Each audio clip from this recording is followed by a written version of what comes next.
What's up, party people? Did you use one of these free tax filing systems this year, only to find out at the end it wasn't free? You can't do that! I used ChatGPT to help me draft an email to get all of my money back, and I want to show you how I did it. I got all my money back, baby. I'm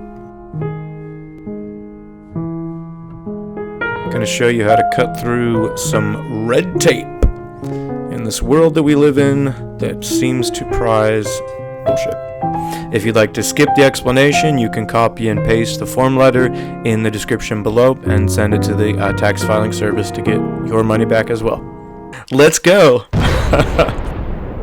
So first off, I just want to state that this isn't a tax or legal tutorial. This is a tutorial on how I use ChatGPT to draft an email and to get credible legal sources to help me get my money back. And this isn't one of my typical lectures that I think will be on michaelteachesstuff.com. This is more maybe a one-off how-to tutorial just to get things kicked off. This is, I think, a good use of how AI can help individuals in their everyday lives cut through the red tape and the legalese that appears to be getting worse, not better. So these free tax filing systems, the situation was I got federal taxes for free, and then I had to pay for state taxes, which you only find out until the very end, and I was filing in two different states, so they got me for both of those. And again, you don't find out till the very end once you've already done your taxes. You can't do that! And so you're obviously willing to pay $40, which they've probably calculated that out, unless you ask ChatGPT and do some research, in which case I did. So part of the problem is that these weren't, just random tax filing systems found anywhere on the internet. I found them through the IRS. Advertised as free, do your taxes for free, yada yada yada. Browse all 8 trusted partners, trusted to rip you off. So I asked ChatGPT what was going on, and this is kind of the end of that initial conversation, summarizing the issues. This was what we were able to arrive at, broke it down, exactly what was happening, and explaining the loopholes that allowed them to get away with it. So at this point, that was all great, and it made sense, but I wanted to double check and see what references ChatGPT was drawing from to get this information, to see if it was credible, to see if it would hold up at all. Came back, there was getting information from the IRS, from the FTC, from state consumer protection agencies, and then it said, you can find this information here. So I did that, and I checked them out, and it seemed to be all legitimate. I wanted to see, how far I could take this. I asked ChatGPT to take all the information that we'd gathered and put it into an email to see if I could get a refund, and then I asked ChatGPT to, tailor it to my particular situation, which is something that you're going to have to do if you decide to do this on your own. Okay, so I, as advised by ChatGPT, sent Tax Act customer support an email. And having really nothing to lose at this point, they already had my money, I received this back. Essentially just said that no, they weren't going to do anything, and that everything was in the fine print, and I should have known. I copy and pasted that into ChatGPT, not thinking that was correct. They didn't really argue against what I was saying, just kind of blanket general statements, probably generated by AI. AI versus AI here. 2 men enter, 1 man leaves. I guess this is, again, the society we have chosen to live in. Just want to see what ChatGPT says, and clarified that I was still, in the clear, essentially.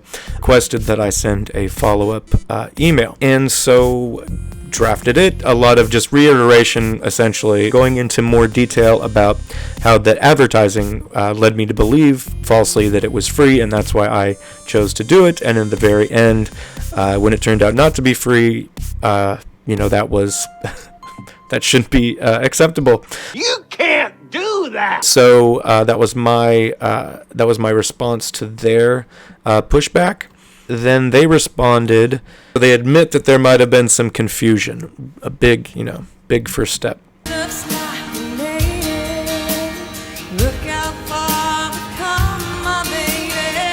And then they said they would issue a one-time courtesy refund of $39.99, which was for the first state taxes that they charged me for that was supposed to be free. I got proof of the refund. So that was kind of eye-opening that they were willing to just refund it, and that made me think that I could probably get all of it back at that point. Back to ChatGPT, asking ChatGPT, this seems questionable, and then ChatGPT responds, "You're absolutely right to see through the courtesy refund language." We crafted another email stressing that we wanted full compensation due to the misleading advertising, and this is proof that I got the second state tax return refunded as well. So, complete success. Of course, this was a waste of time, but I got my money back and broke even. So, I mean, if that's the goal, yeah, here we are. And just as I'm sure the AI access will be different to those watching this in the future, the taxes, I know this current administration already wants to do away with free taxes in general. So even this will probably be gone soon. But regardless, this should be I think still a good example of how you can use AI to solve, real world problems, and also how to communicate effectively as well. So, not going to be a total loss, hopefully, no matter what happens in the future. Yikes. Thanks for watching. Please like, subscribe, visit Michael Teaches Stuff on YouTube, michaelteachesstuff.com, where all the courses are going to be. Subscribe, and you can get one-on-one feedback from myself on the projects that we will be making throughout these courses. I hope to be posting more longer format academic lectures soon.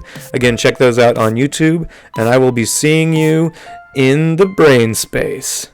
You can't do that! michaelteachesstuff.com. I hope to see you there.